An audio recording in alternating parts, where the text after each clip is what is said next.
बिस्मिल्लाहिर्रहमानिर्रहीम। Previous video lecture के अंदर हमने इजी फिट के ट्यूटोरियल को कवर किया था and we are still discussing the topic of input modelling. So easy fit के अंदर हमने जो different goodness of fit test को बढ़ा था उसकी स्टैटिस्टिक्स और रैंक वैल्यू की बेसिस पे और डिफरेंट ग्राफिकल टूल और डिस्क्रिप्टिव स्टैटिस्टिक्स की बेसिस पे हमने अपने मॉडल को जो है उसकी इनपुट मॉडलिंग की जो डिस्ट्रीब्यूशन थी उसको देखा था कि कौन सी बेस्ट फिट बन रही है। सो पी वैल्यू और बेस्ट फिट आपस में किस तरह से रिलेट करते हैं इसको मैं थोड़ा सा एक्सप्लेन करूँगा। फॉर एग्जांपल कि अगर आपकी पी वैल्यू जो है वो लार्जर है तो वो गुड फिट को रिप्रेजेंट करती है, और अगर पी वैल्यू मेरी स्मॉल है तो वो पुअर फिट को रिप्रेजेंट करती है। बट द थिंग इज कि अगर जो मेरा सिग्निफिकेंस लेवल है that is alpha at which we just reject the H naught that actually gives the test statistics value. So a measure of fit, the larger the better. So as a measure of best fit, जितनी ज़्यादा p value larger होगी उतनी ज़्यादा best fit होगी। But the important thing is कि ऐसा sometime possible नहीं होता, because बहुत सारे सॉफ्टवेयर जो हैं वो p वैल्यू की बेसिस पे रैंकिंग मेजर करते हैं जो कि ऑटोमेटिकली डिटरमाइन की जाती है बेस्ट फिट को। लेकिन इसमें क्वेश्चन जो है वो इस तरह से है कि सॉफ्टवेयर को फिजिकल बेसिस ऑफ डाटा का नहीं पता, वो हमें क्या कह रहा है, डिस्ट्रीब्यूशन फैमिली सजेस्ट करके दे रहा है जो कि इनअप्रोप्रिएट हो सकती है। So the close conformance to the data does not always lead to the most appropriate input model. So that's why p-value does not say much about the lack of the fit error. So the recommended is always inspect the automated selection using the graphical method.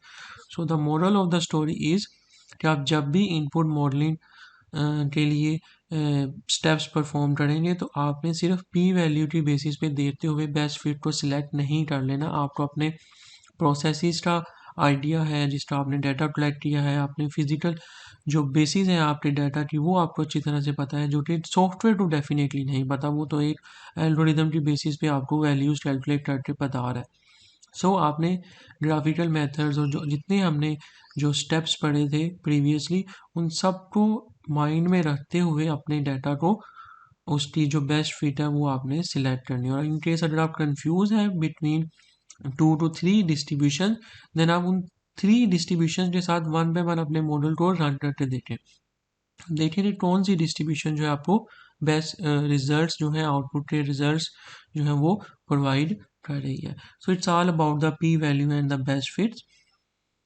सो जब हमने इस topic को start किया था तो हमने 3 approaches जो है डिस्ट्रीब्यूशन की स्पेसिफिकेशन से रिलेटेड देखी थी, जिसके अंदर ट्रेस ड्रिवन थी, जिसके हम हिस्टोरिकल डाटा की बेसिस के ऊपर हम अपने डाटा को लेके सिमुलेट कर रहे होते हैं।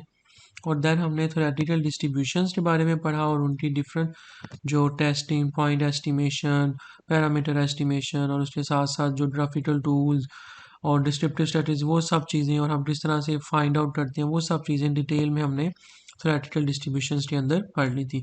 अब हम देखते हैं एम्पिरिकल डिस्ट्रीब्यूशन। एम्पिरिकल डिस्ट्रीब्यूशन क्या होती है जी?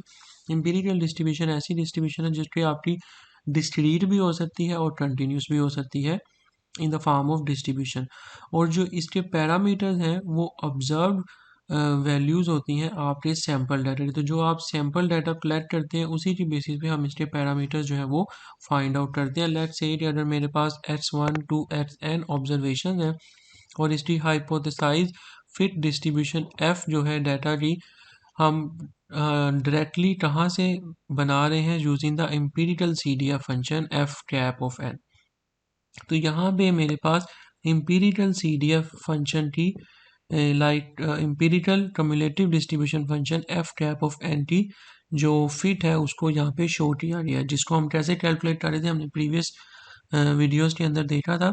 That is 1/n times summation of i, like each observation should less than is equal to x। ठीक है, इस तरीके से हमने ये एम्पिरिकल डिस्ट्रीब्यूशन फंक्शन जो है इसको ड्राइव किया था। So in contrast to the parametric distribution families like exponential, normal, python, हम C D F of empirical distribution जो है उसको हम कैरेक्टराइज करते हैं by specifying a small number of parameters such as the mean and variance. And empirical distribution जो है इसको हम यूज कर सकते हैं इन दैट सिचुएशन जब हमारे पास इम्पॉसिबल और अननेसेसरी डाटा रैंडम वेरिएबल जो है वो अवेलेबल हो और हम उनके कोई भी पैरामीट्रिक डिस्ट्रीब्यूशन जो है वो आइडेंटिफाई ना कर सकें। सो एडवांटेज क्या है एम्पिरिकल डिस्ट्रीब्यूशन है, that is nothing is assumed beyond the observed values, but as well as इसका डिसएडवांटेज ये है कि जो सैम्पल वैल्यूज हैं आपकी माइट भी पॉसिबल कि वो आपकी complete entire range of possible values को कवर ना करे, तो ऐसी ऑब्जर्वेशन जो इस रेंज से बाहर जाएंगी जो सैम्पल्स में क्योंकि आपने सेलेक्ट नहीं की तो उसी इसका एक डिसएडवांटेज है, तो उससे बाहर भी वैल्यूज लाई कर सकती हैं। ठीक है, तो ये इसका डिसएडवांटेज है।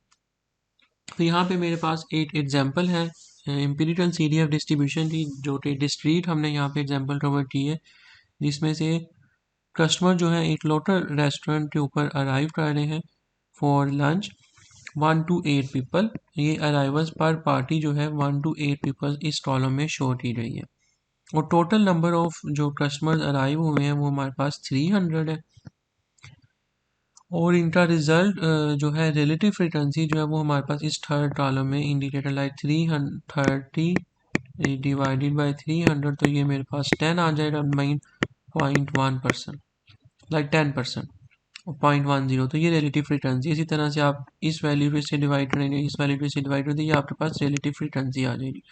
और कम्युलेटिव फ्रीक्वेंसी में 0.10 प्लस 0.37 प्लस 0.15, तो ये मेरे पास कम्युलेटिव फ्रीक्वेंसी की वैल्यू जो यहाँ पे शो हो रही है। इस रिलेटिव फ्रीक्वेंसी को यहाँ पे हिस्टोग्राम के थ्रू रिप्रेजेंट किया गया है और इसका एम्पिरिकल सीडीएफ फंक्शन जो है वो यहाँ पे इस ग्राफ के अंदर शो किया गया। यहाँ पे मेरे पास एक टाइम रिपेयर का डाटा सेट है, उसकी वैल्यूज जो कि कंटिन्यूस एग्जांपल है मेरे पास एम्पिरिकल सीडीएफ के लिए, जिसमें टाइम जो रिक्वायर्ड है किसी एक कन्वेयर को रिपेयर करने के लिए उसको यहाँ पे उसके इंटरवल और जो है वो डिफाइन किए गए हैं लाइक, और उसके आगे फ्रीक्वेंसी बताई गई 21 फ्रीक्वेंसी है कि आपकी जो कन्वेयर थी जिसको आपने रिपेयर किया उसका टाइम 0 से 0.5 के दरमियान है और ये डाटा हमारे पास इंटरवल का ऑर्स में गिवन है। देन हमने again relative frequency find out की है और कम्युलेटिव फ्रीक्वेंसी को फाइंड आउट की है फॉर ऑल द इंस्टेंस। सो यहाँ पे अब हम अगर देखें पीस वाइज लीनियर कर्व जो है उसको हमने यहाँ पे फॉर्म किया है on the basis of each observation and cumulative distribution function like C D F function और empirical distribution function of C D F, और उसको यहाँ पे इस just like a straight line हमें यहाँ पे ये मिल रहा है। तो ये फर्स्ट 0.00 आ गया। नेक्स्ट हमारे पास टाइम जो है और R1 में 0.5 है, नेक्स्ट 1 और है, ये मेरे पास रिपेयर टाइम है एक्सेसिव में। और ये मेरे पास इम्पीरिकल CDF फंक्शन है जिसकी टाइम वैल्यू 0.21 है, तो ये यहाँ पे 8 पॉइंट आ गया like this 0.33 it's something like around hair, और ये देन आपके पास नेक्स्ट वैल्यूज आ रही हैं। तो इस तरीके से हमने just like a step function, ये मेरे पास एम्पिरिकल CDF फंक्शन की टर्म जो है यहाँ पे शो की थी, तो यहाँ पे हमने डिफरेंट डिस्क्रीट और कंटिन्यूस के अंदर एम्पिरिकल CDF की एग्जांपल जो है ये उसको कवर किया है। सो जब आपका डेटा जो है वो ना लाइट आ रहा हो, लाइट आप थ्योरेटिकल डिस्ट्रीब्यूशन जो है वो ना बन रही हो, तो आप फिर एम्पिरिकल डिस्ट्रीब्यूशन को यूज़ करते हैं। बट इम्पोर्टेंट यही है कि most of the thing is कि हम थ्योरेटिकल डिस्ट्रीब्यूशन को इम्पोर्टेंस देते हैं और उसी की बेसिस पे हम अपने डाटा की सिमुलेशन जो वो परफॉर्म करते हैं। बट इन सम केसेस आप इन 3 स्टेप्स जो है ट्रेस ड्रिवन, एम्पिरिकल और थ्योरेटिकल डिस्ट्रीब्यूशन तीनों को यूज़ कर सकते हैं, लेकिन ज़्यादा बेहतर मेथड जो है वो थ्योरेटिकल डिस्ट्रीब्यूशन का है। Okay, now let's talk about some problem children. For example कि हमारे पास जो मॉडल है वो विदाउट डाटा है। हमने इसके बारे में at the start of input modelling lecture 1 के अंदर कवर किया था लिटिल बिट, तो हम उसको फर्दर थोड़ा सा एक्सपेंड करते हैं उस टॉपिक को in the sense of a problem children like we would always good find a distribution to fit our data. हमें ऑलवेज ट्राई करते हैं कि हमें गुड डिस्ट्रीब्यूशन जो है अपने डाटा की वो हम फाइंड कर लें, लेकिन सम टाइम ऐसा नहीं हो पाता और उसकी पॉसिबल काजेज है। लाइक आपके पास डाटा की अवेलेबिलिटी नहीं है या डाटा बहुत कम है और डाटा जो है वो आपका doesn't look like the one of the usual distribution, like डूफी टाइप डाटा जो है आपका शो हो रहा है। देन आपके पास नॉन स्टेशनरी डाटा है, ये बहुत इंपॉर्टेंट पॉइंट है जिसको मैं डिटेल से कवर करूँगा। From distribution then change over time and at last multivariate और correlated slash correlated and time series based data. तो ये कुछ क्लासेज हैं आपके सेलेक्ट करने की without the model data. At तो point selecting the model without data के अंदर हमारे पास ये वाला पॉइंट आ जाएगा फर्स्ट, और जो नेक्स्ट 3 पॉइंट्स हैं ये हमारे पास सेपरेटली इस मॉडल विदाउट डाटा के साथ डील किए जाएंगे, जिसके अंदर हमारी प्रॉब्लम जो है प्रॉब्लम चिल्ड्रन लाइट आ रही है हमारे डाटा के अंदर। First point is the no little data. This issue actually turns up more often than you would expect. Like, there could literally be no data available, or the data that you have is often looking like our goofy values, or you can say not clean properly. So what to do? No great options. So sometime ऐसी situations होती हैं कि आपके पास data value available नहीं होती या बहुत कम होता है, या डाटा जो अवेलेबल होता है वो प्रॉपरली क्लीन नहीं होता, उसमें बहुत सारी different offer looking like goofy values जो है वो एग्जिस्ट आ रही होती हैं। सो इस पर्टिकुलर सिचुएशन में कुछ सजेशन है लेकिन कोई ग्रेट ऑप्शन हमारे पास अवेलेबल नहीं, but there are some suggestion like for the case of engineering data we know that often जो प्रोडक्ट और प्रोसेसेस होते हैं उनकी परफॉर्मेंस रेटिंग जो है वो प्रोवाइड की जाती है मैन्युफैक्चर और कंपनी के स्पेसिफिक रूल्स और टाइम और प्रोडक्शन स्टैंडर्ड्स के मुताबिक। तो हम वहाँ से डाटा को उसकी वैल्यूज को जज कर सकते हैं। मोर ओवर आप इंटरव्यू कर सकते हैं एक्सपर्ट्स का। लाइक अगर हम प्रोडक्शन की सेंस में बात करें तो जो ऑपरेटर है जो मैन्युफैक्चर कर रहा है प्रोडक्ट को, उससे हम आइडिया लगा सकते हैं। वो बता सकता है कि मिनिमम इतना टाइम लगता है, मैक्सिमम इतना टाइम लगता है और मोस्ट लाइकली इतना टाइम लगता है इस प्रोसेस को कंप्लीट होने के लिए। So we can guess either it could be a uniform distribution, triangular distribution और a beta distribution as well. So we can actually get in the quantile like percentile from the expert even better. So हम percentages like quantile जो है वो भी get कर सकते हैं और at least discuss the nature of observation, और हम अपने जो observation है उसकी कुछ डिस्कशन जो है related to the nature of the observation जो है एटलीस्ट वो कर सकते हैं। फॉर एग्जांपल अगर मेरे पास रैंडम वेरिएबल जो है or we have some idea about the nature of the random variables, then you can make some good guess to the distribution, like आपका डाटा जो है वो discrete in nature है या continuous है। आप जो डाटा कलेक्ट कर रहे हैं वो किसी ऑब्जर्वेशन का डाटा है कि वहाँ पे सक्सेसेस और फेलियर्स अगर होने हैं, then you can think about Bernoulli, binomial, geometric, negative binomial type of distributions. Does the observation adhere to the Poisson assumption? जिस डाटा को आप कलेक्ट करें क्या कहीं वो Poisson assumptions को adhere कर रहा है, then you might think about the Poisson if you are counting the arrivals, as well as you can might think about exponential distribution if you are taking care of inter-arrival times. And are the observations are averages of some, then maybe a normal, and are the observations are bounded, then think about the beta distribution. Are you thinking or taking care of the reliabilities of job times? Then you maybe think about gamma, Weibull or normal type of distribution. So can you think anything else from the physical characteristics underlying the random variable? तो क्या हम कोई ऐसी physical characteristic जो random variable से light है उसके बारे में think कर सकते? For example, we might know that the price of a stock could follow the load normal distribution. So there are many other lot of things that could gain at least from our discussion from the so-called as PERS. So यहाँ पे मेरे पास एक example है production planning simulation जी, जिसमें से हमारे पास input sales volume of various product जो है वो रिक्वायर्ड है और सेल पर्सन जो है वो प्रोड्यूस जो प्रोडक्ट है एक्स वाई जी से उसके बारे में कह रहा है कि no fewer than 1000 units and no more than 5000 units will be sold. मतलब हमारे पास एक गिवन सेट ऑफ वैल्यू आ रही कि 1000 से 5000 के दरमियान ही हमारे प्रोडक्ट जो है वो सेल होते हैं, इससे कम नहीं होते, इससे ज़्यादा नहीं होते। और she has given her experience that there is a 90% chance of selling more than 2000 units. Like more than 2000 units के लिए हमारे पास 90% चांस है कि हमारे जो प्रोडक्ट्स हैं वो 90% चांस है कि वो मोर देन 2000 सेल होंगे।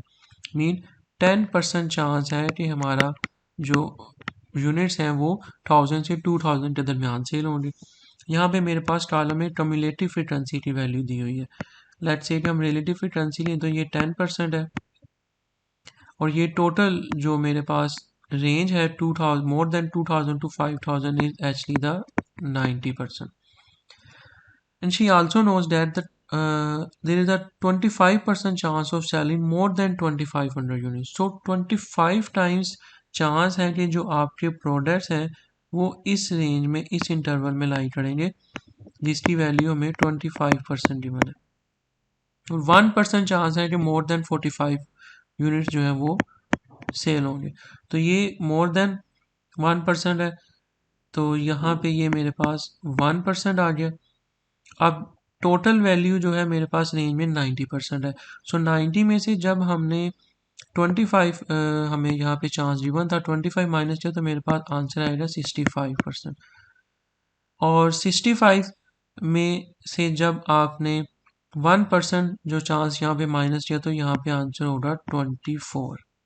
तो जब आप इसको सम करें तो 90 आ जाएगा। अब 65 plus 10 is equal to 75%, 75 plus 24 is equal to 99% and 1% is equal to 100। तो ये मेरे पास कम्युलेटिव फ्रीक्वेंसी के लिए कॉलम जो है वो आ जाएगा।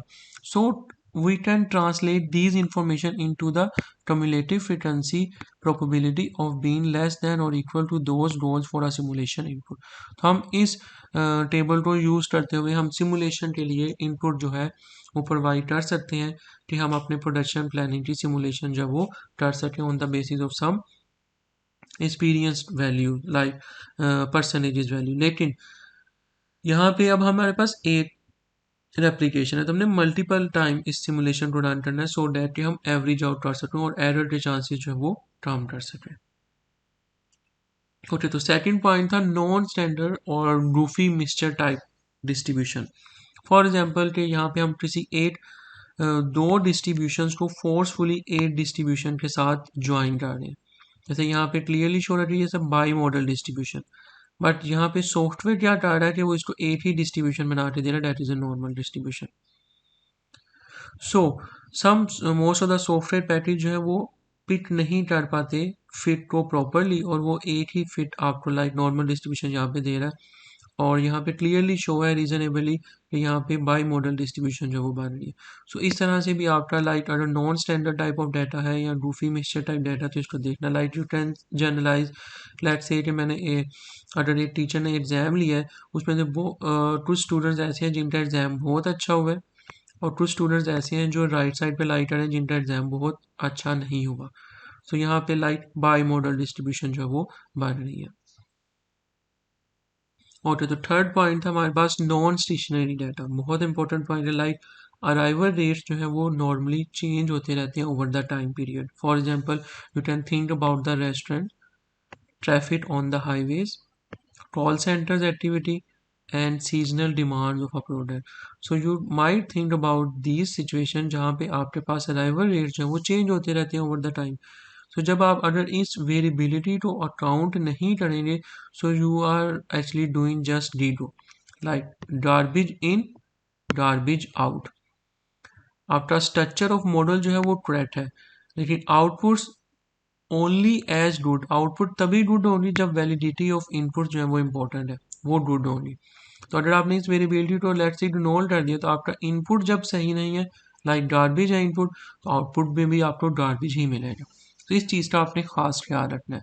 तो सजेशन है नॉन होमोजीनियस पॉइजन प्रोसेस के लिए you need to model the rate function properly. हमें इस पर्पज़ के लिए रेट फंक्शन जो है वो प्रॉपरली डिफाइन करना पड़ेगा। और अरीना जो है वो actually piece wise constant rate function को यूज़ करता है, जो कि हमने कॉल सेंटर की सिमुलेशन के अंदर इस एग्जाम्पल को कवर भी किया था। फर्दर अगर आपने वो अभी तक वीडियोस नहीं देखी तो आप देख सकते हैं। कॉल सेंटर की सिमुलेशन की सेपरेट सिमुलेशन विद अरीना की प्लेलिस्ट के अंदर ये ट्यूटोरियल जो है वो अपलोड है। So specify a constant arrival rate for each separate period. So here are some important points again, like fitting a non-stationary Poisson process to arrival data is difficult for us. तो ये difficult है, उसको हम non stationery Poisson process को data को हम fit कर सकें पॉसिबल, बट इसके लिए पॉसिबल अप्रोचेज हैं कि आप वेरी फ्लेक्सिबल मॉडल डेवलप करें जिसमें लॉट्स ऑफ पैरामीटर्स होंगे, बट हमारा फोकस जो है वो अप्रोक्सीमेट कांस्टेंट अराइवल रेट पे होगा for some basic interval of time, but vary it from time interval to time interval. For example जब आप डाटा जो है वो कलेक्ट कर रहे हैं 7 से 8 AM के दरमियान, और टोटल आपने पर डे जो डाटा कलेक्ट किया है वो 7 AM से 12 AM के दरमियान किया। तो स्टेशनरी पॉइजन अराइवल्स क्या है कि आपका लेट से कि पर और 10 कस्टमर जो है वो सिस्टम में एंटर हुए हैं। सो वी कैन जनरलाइज कि हमारा 7 से 12 हर एक पर और के दरमियान टोटल कस्टमर जो सिस्टम में एंटर होंगे पर और वो 10 होंगे, बट एक्चुअली ऐसा नहीं होता। अगर आप बैंक की एग्जांपल दें, स्टार्टिंग के अंदर आपके पास अराइवल्स डिफरेंट होंगे, at some time arrival speed पकड़ लेंगे, देन अगेन एंडिंग पे कुछ अराइवल्स कम होंगे। तो हमें क्या करना होगा, नॉन स्टेशनरी पॉइजन प्रोसेस को अंदर हमें अप्रोक्सीमेट कांस्टेंट अराइवल रेट जो है वो सजेस्ट करने पड़ेंगे, बट वो time interval to time interval vary कर रहे होंगे। फॉर एग्जांपल मैं 7 से 8 की बजाय 7 से 7:30 तक, मतलब आधे घंटे के लिए डाटा जो है वो कलेक्ट करता हूँ, इंस्टेड के मैं 1 घंटे के लिए करूँ। बट इट डजेंट मीन कि इंटरवल आप इतना स्मॉल करते हैं लाइक सेकेंड्स और मिनट्स में, कि आप ऐसा नहीं करना। हमने इंटरवल को एक खास सब इंटरवल जो है वो डिफाइन करना है। लेट्स से कि मैं आधे घंटे के हिसाब से डाटा लूँ और देन उसको मैं फिर ओवर द टाइम पीरियड जो है वो ऑब्जर्व करूँ, तो वो वेरी करेगा इंटरवल टू इंटरवल, लेकिन ओवर द पीरियड जो है वो कांस्टेंट होगा। So suppose we need to model the arrival over time 0 to t, and our approach is the most appropriate. We observe the time period repeatedly and counts arrival per, और you can say record arrival time. तो आप यहाँ पे arrival times को भी record कर सकते हैं एज वेल एज काउंट्स को भी, जो अराइवल्स हैं उनको भी काउंट कर सकते हैं।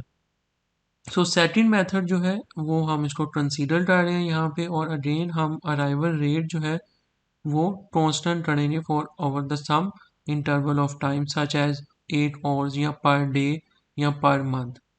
तो ये इंटरवल जो आप स्पेसिफाई करते हैं, बट हम उसको टाइम इंटरवल जो है वेरी करेंगे time interval to time interval.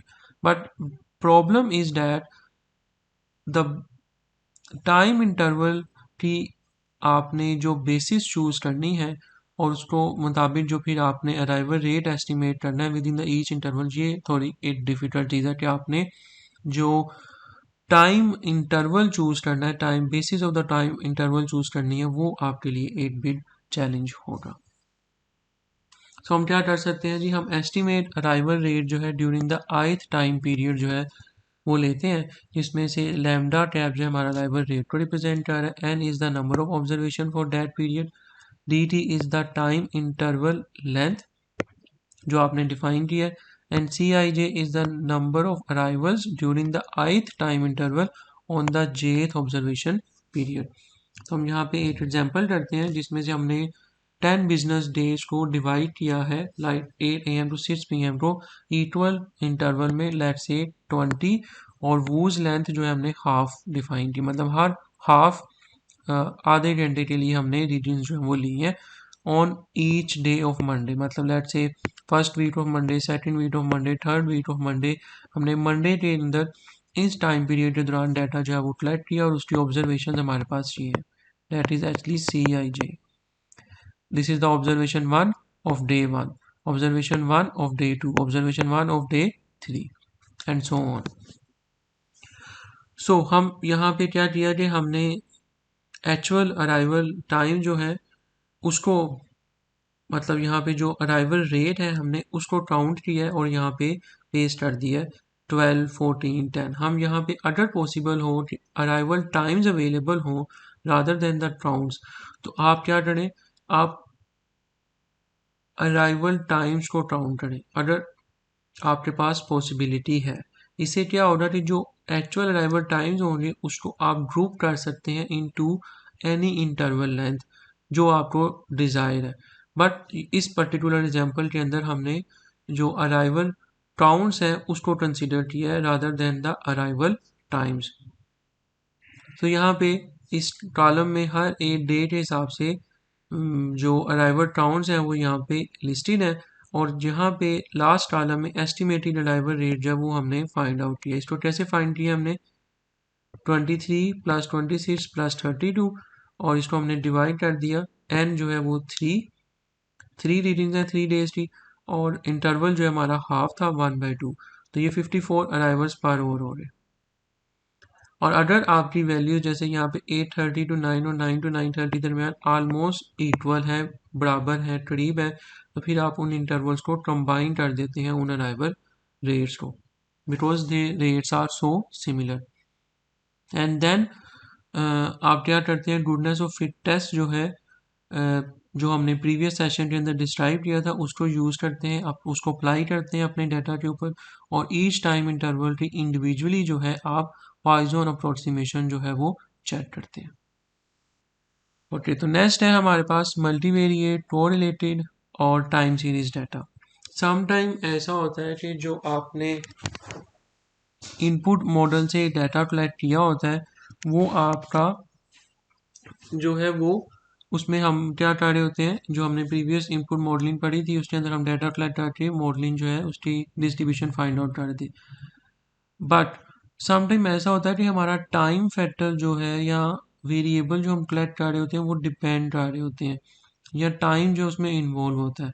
तो उस पर्पज़ के लिए फिर हम सेपरेटली थेरेटिकल डिस्ट्रीब्यूशंस को यूज़ नहीं करते, हम टाइम सीरीज या मल्टीवेरिएट जो मॉडल्स हैं, इनपुट मॉडल्स हैं, उनको यूज़ करते हुए हम अपने रैंडम वेरिएबल जो है वो जनरेट करते हैं, रैंडम वेरिएट जो है वो जनरेट करते हैं। सो data don't have to be IID distributed. So what if the data is multivariate और serially correlated in time? अगर हमारा डाटा मल्टीवेरिएटेड है या सीरियसली कोरिलेटेड इन टाइम है, for example multivariate and variable की एग्जांपल इस तरह से है, you can might think about the height and weight are correlated of a person, or let's say lead time and the annual demand for an inventory model that is increasing in demand result in increase the lead time increase, hence the variables are dependent, like आपका lead time increase करने से आपकी इन जो demand है वो भी, like आप कह सकते हैं कि डिमांड इंक्रीज करने से जो लीड टाइम है वो इंक्रीज कर रहा है, तो उसका आपकी इन्वेंट्री के ऊपर क्या, एनुअल डिमांड ऑफ इन्वेंट्री के मॉडल को, मतलब इन्वेंट्री के ऊपर क्या इफेक्ट पड़ेगा। सो अगर तो ऐसा है कि इंक्रीज करने से एक वेरिएबल दूसरा भी इंक्रीज कर रहा है, so might hence you conclude that the variables are dependent. और अगर सीरियली कोरिलेटेड एग्जांपल कंसीडर करें, for example the monthly unemployment rate or arrival to a social media sites may be correlated if the interested items appears there and the public gets wind of it. You can also think about the badly damaged part may require more service than usual at a series of a station. Or you can also think about a server that dies. If a server gets died, his subsequent service time may be longer than usual. These are the some kind of examples of multivariate or correlated type of data. And now let's move to the time series type of data. For example, the time between the arrivals of order to buy and sell store. अब इसमें क्या है, इस example में time जो है आपका arrival of order के बाय और सेल स्टोर के ऊपर डिपेंड कर रहा है, आप टाइम जो है कंसीडर कर रहे हैं।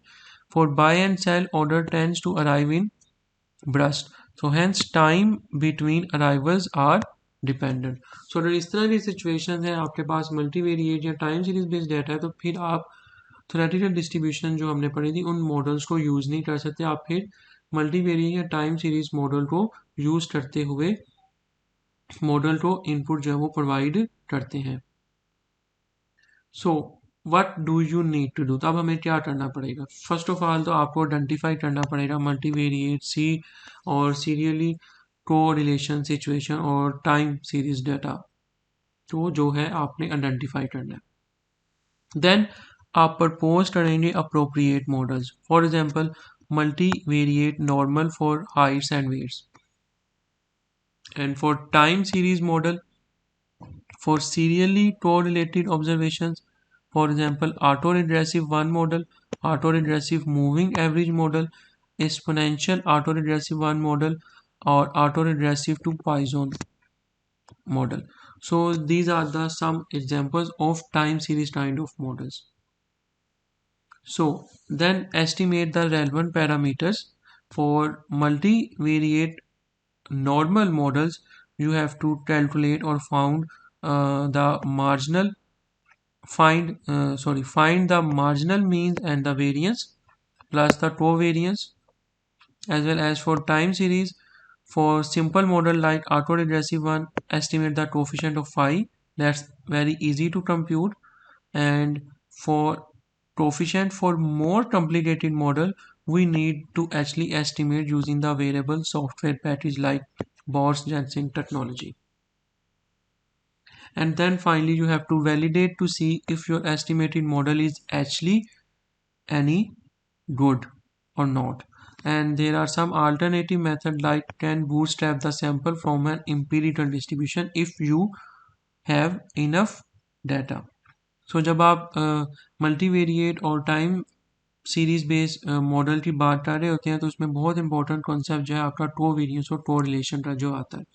So now you can consider the model that actually describe the relationship between the two random variable x1 and x2, और इसको हम इस रिलेशन के साथ रिप्रेजेंट करते हैं.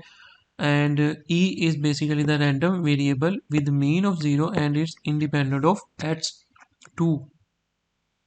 So अगर हमारी बीटा जो है इसकी वैल्यू 0 है, so we can conclude x1 and x2 are statistically independent, like हमारे random variable x1 and x2 जो है वो इंडिपेंडेंट है.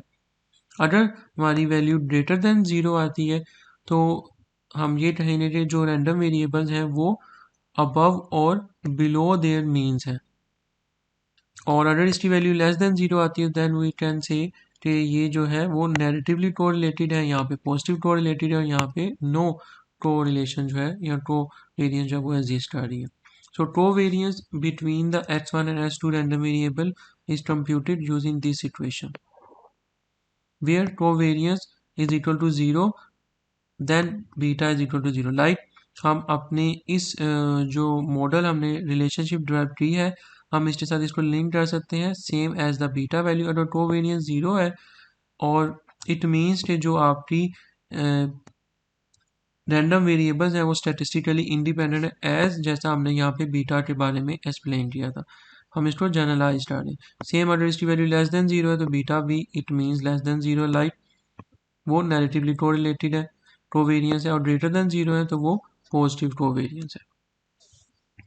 सेम फॉर द कोरिलेशन, जिसका फार्मूला जो है वो ये है जिसके थ्रू हम इसकी कोरिलेशन जो है रैंडम वेरिएबल्स की फाइंड आउट करते हैं. डिफरेंस कोवेरिएंस और कोरिलेशन में सिर्फ इतना है कि कोवेरिएंस जो है वो आपकी यूनिट डिपेंडेंट है जबकि कोरिलेशन जो है वो यूनिट डिपेंडेंट नहीं है. कोरिलेशन के अंदर आंसर जो है आपको हमेशा जो वैल्यूज़ हैं वो लाई करती हैं बिटवीन -1 एंड 1 के दरमियान. ठीक है, तो same as the covariance correlation को भी हम बीटा के साथ लिंक कर रहे हैं. सो अगर कोरिलेशन 0 है इट मीन्स कि जो कोरिलेशन है वो इंडिपेंडेंट है, आपके दोनों इंडिपेंडेंट वेरिएबल्स जो हैं लाइक जो ऑब्जर्वेशन है आपकी random variable x1 and x2 वो इंडिपेंडेंट है. इसी तरह से for less than 0 and greater than 0. So closer the rho जो है इसको हम कोरिलेशन कह रहे हैं. So closer the correlation to -1 to 1 stronger the Linear relationship between the random variable x1 and x. Okay, तो अब हम बात करते हैं टाइम सीरीज की. तो time series in a sequence of random variable sequence of random variable x1, x2, x3 and so on are IID like identically distributed with same mean and variance but dependent. So हम time series के लिए जैसे multivariate के लिए को variance और को relation find out कर रहे थे, इसी तरह टाइम सीरीज मॉडल के लिए हम ऑटो को वेरिएंस और ऑटो को रिलेशन जो है वो फाइंड आउट करते हैं, जिसमें से हमारी ऑटो को वेरिएंस की वैल्यू जो है वो डिपेंड करती है एच के ऊपर, that is the lag and not on the t. Time series is the covariance stationary. For example के ये let's say मेरे पास एक time slot है, ये मेरे पास वेरिएबल है h1t, let's say h plus t. तो यहाँ पे जो t है मतलब जो रैंडम वेरिएबल्स हैं एक ये t इसके ऊपर डिपेंड नहीं कर रहा, दिस इज द स्टेशनरी है, कोवेरिएंस स्टेशनरी है. जो h है ये इसके ऊपर डिपेंड कर रहा है, ये this is the different. Let's say ये आपकी ऑब्जर्वेशन जो है मंडे को आपने ली है और ये नेक्स्ट मंडे ली है, तो 1 डे का आपने जो है उसमें देख रहे हैं, या 1 मंथ या 1 ईयर या 1 वीक. तो ये जो आपकी लैग वैल्यू है, एच वैल्यू है, इसके ऊपर ऑटो कोवेरिएंस जो है वो डिपेंड कर रही होती है. कि आपने यहाँ पे एच जो है जो लैग जो है वो क्या डिफाइन किया है, would be 1 2 and so on.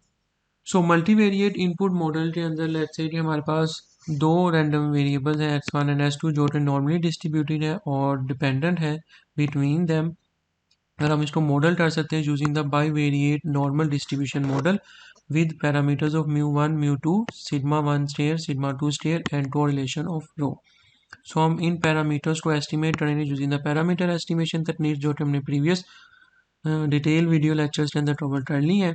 And for estimation of rho, suppose we have n independent and identically distributed pair for x11, x21, x12, x22 and x1n2, x2n. Then covariance of x1 and x2 random variable is calculated using this term, and the rho mean correlation is calculated using the covariance divided by sigma 1 cap times sigma 2 cap, that is the sample deviation.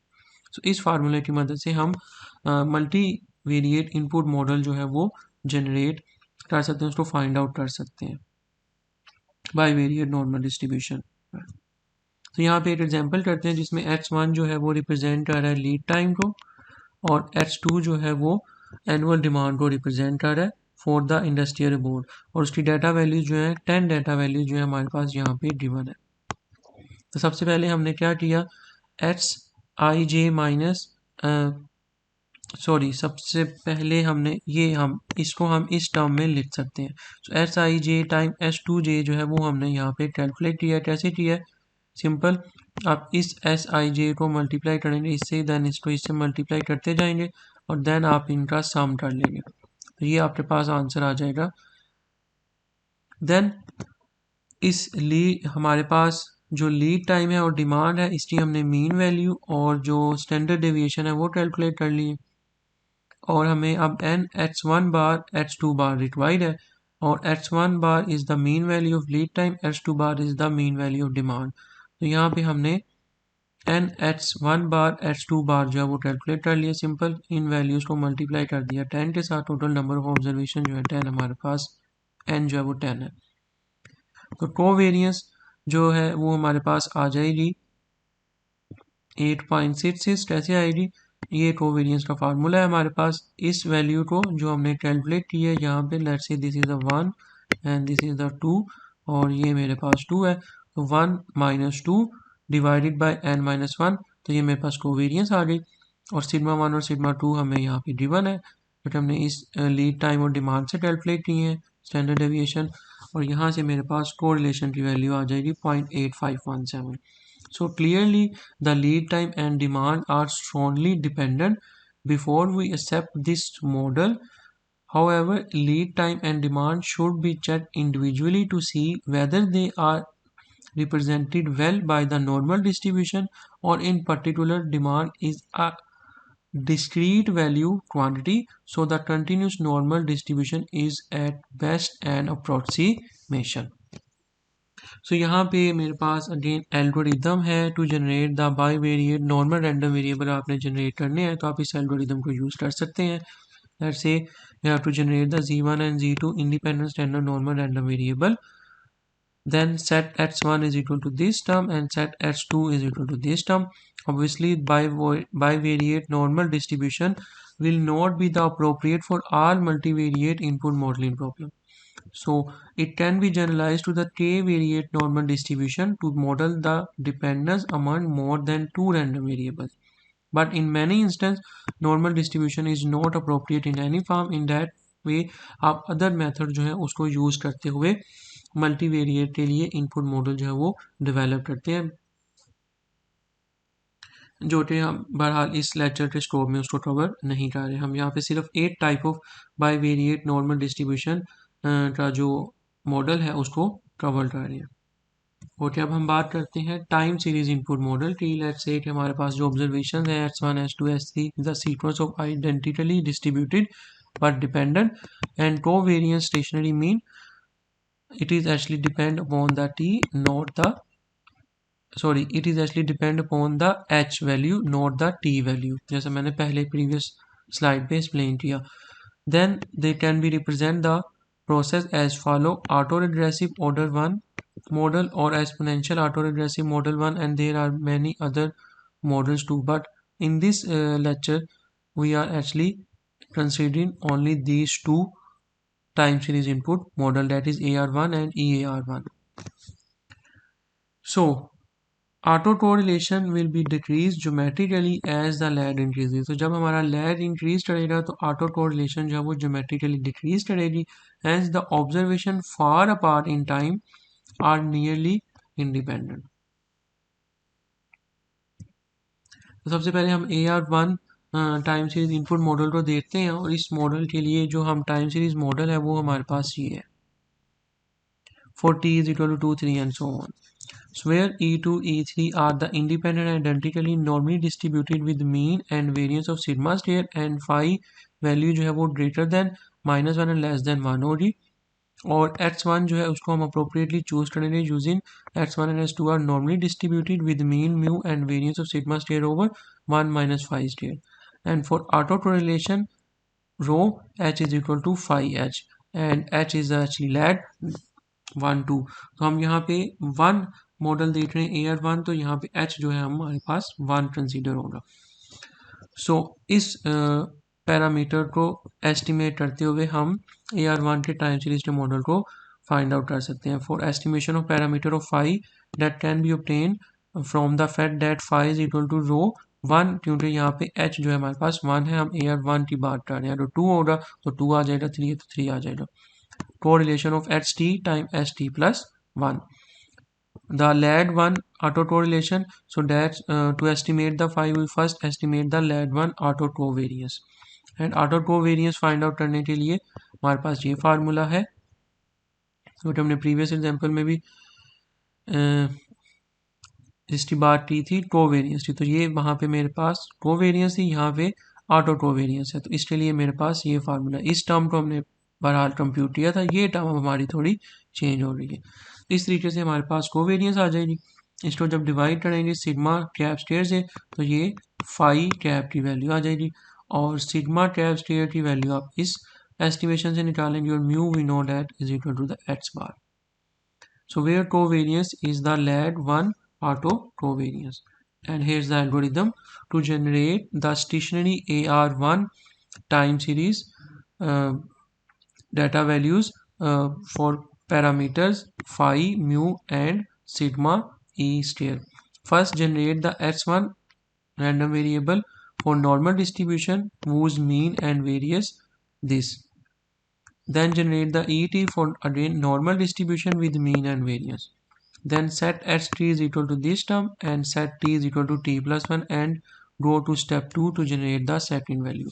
So इस algorithm को use करते हुए हम अपने AR1 time series के जो random variables हैं, जो वैल्यूज हैं, उनको जनरेट कर सकते हैं for input modelling. Second method है हमारे पास, that is EAR1 time series input model, that is same as the AR1. The difference is कि यहाँ पे हमारे पास exponential auto regressive 1 input model जो है वो जनरेट हो रहे हैं. प्रीवियस जो हमारे पास मॉडल थे वो यूनिफॉर्मली डिस्ट्रीब्यूटेड थे AR1 के अंदर, यहाँ पे एक्सपोनेंशियली डिस्ट्रीब्यूटेड है. सो ये मेरे पास इसका टाइम सीरीज का मॉडल है, और अगेन हम यहाँ पे जो रैंडम वेरिएबल है वो एक्सपोनेंशियल डिस्ट्रीब्यूटेड है with mean of 1/λ and auto correlation again set rho is equal to phi cap H, और एच यहाँ पे अगेन हमारे पास 1 होगा क्योंकि हमारे पास 1 EAR1 टाइम सीरीज मॉडल को देख रहे हैं, और इसके पैरामीटर को एस्टिमेट करने के लिए cap is equal to 1/h bar. We know that mu is equal to h bar, so h bar is equal to 1/λ. इस तरह से हमारे पास h bar आ जाएगा, और इससे हम mu जो है वो फाइंड आउट हो जाएगा, पैरामीटर एस्टिमेशन जो है, और फाई जो है वो हमारे पास इस फार्मूले से आ जाएगी. And here's the algorithm for EAR1 time series model. First generate the H1 exponentially distributed with mean and set t is equal to 2. Then generate uniform distribution 0 to 1, and if u is less than or equal to 5, then set st is equal to 5 st minus 1. Otherwise generate ET from exponential distribution with mean 1/λ and set st is equal to this. इन दोनों को use कर सकते हैं, अगर ये नहीं करना तो ये कर लें, ये करना है तो फिर ये ना करें. Then set t is equal to t+1 and then go to step 2 to generate the second value. यहाँ पे हम एक एग्जांपल करते हैं जिसमें स्टोर्ड ब्रोकर जो है वो typically have a large sample of data, but for the sake of illustration purpose we are supposed that the following 20 time gaps between the buy and sell order have been recorded in second. तो 20 buy and sell order का जो time gap है उसको in second में हमने record किया, जिसकी values हमें यहाँ पे गिवन है, जिसकी मीन और स्टैंडर्ड डेविएशन और वेरिएंस जो है वो हमें यहाँ पे गिवन है. और to estimate the lag one correlation we need to calculate first this term, then covariance, and then find the rho cap correlation, and finally we can estimate the value of lambda cap और phi cap. तो यहाँ पे मेरे पास number of observation है 20, और ये उनका time gap जो है वो सेकंड में गिवन है. तो हम क्या करेंगे, H T time H t plus 1.52 से मल्टीप्लाई करेंगे, देन 1.5 को 1.58 से मल्टीप्लाई करेंगे, इसको इससे मल्टीप्लाई करेंगे, फिर इसको इससे मल्टीप्लाई किया तो ये वैल्यू आ गई, इसको इससे मल्टीप्लाई किया तो ये वैल्यू आ गई, देन इसको इससे मल्टीप्लाई किया तो ये value, and so on by using this term. हम 1.95 type 1.75 is equal to this term, 1.75 times 1.5 is equal to this term. तो ये टोटल 19 वैल्यू जो है हमारे पास आ जाएंगी अप टू 19. देन कोवेरियंस, इनको फिर हमने सम कर लिया तो ये मेरे पास वैल्यू आ गई. और यहाँ पे कोवेरियंस का क्या फार्मूला था हमारे पास, दिस टर्म, इसको मैं 1 कह रहा हूँ, summation of let's say h t plus 1 जो कि हमारे पास 1 है, minus n-1 that is 20-1 time h bar square जो कि मीन है हमारे पास 5.2 एच बार स्टेयर, डिवाइड किससे कर रहे हैं हम n-1 से, दैट इज 20-1. तो ये मेरे पास कोवेरियंस का फार्मूला था. इस वैल्यू का जो आंसर आया दैट इज 21.6, और हमने डिवाइड कर देना है वेरियंस से, दैट इज 26.7. तो ये मेरे पास कैप रो की वैल्यू जो है वो आ जाएगी ऑटो कोरिलेशन की. So therefore we could model the inter-arrival time as the EAR1 process with lambda hat is equal to 0.192. अब lambda hat कैसे आएगा, that is equal to 1/x bar, और 1/x bar जो है वो हमारे पास सैम्पल मीन है that is 5.2, तो ये आ गया 0.192. और फाई जो है वो हमने सेट किया था rho hat is equal to phi hat, तो हैट फाई की वैल्यू आ जाएगी 0.8 provided that the exponential distribution is a good model for the individual gap. So it's all about input modelling topic. तो हमने start किया था input modelling से, जिसके अंदर हमने डिफरेंट थ्योरेटिकल डिस्ट्रीब्यूशन से डाटा को कैसे फाइंड करते हैं, उनके कौन कौन से स्टेप्स हैं उसको देखा. फिर हमने नॉन अवेलेबिलिटी ऑफ डाटा को कंसीडरेशन किया, कुछ प्रॉब्लम चिल्ड्रंस की बात की, गूफी टाइप ऑफ डाटा को देखा, देन टाइम सीरीज और मल्टीवेरिएट बेस्ड इनपुट मॉडल जो है उसको हमने डिस्कस किया है इस सीरीज ऑफ इनपुट मॉडलिंग के लेक्चर्स के अंदर. उसके साथ साथ हमने सॉफ्टवेयर की मदद से जो डेमो है वो भी प्रेजेंट किया है. Thank you.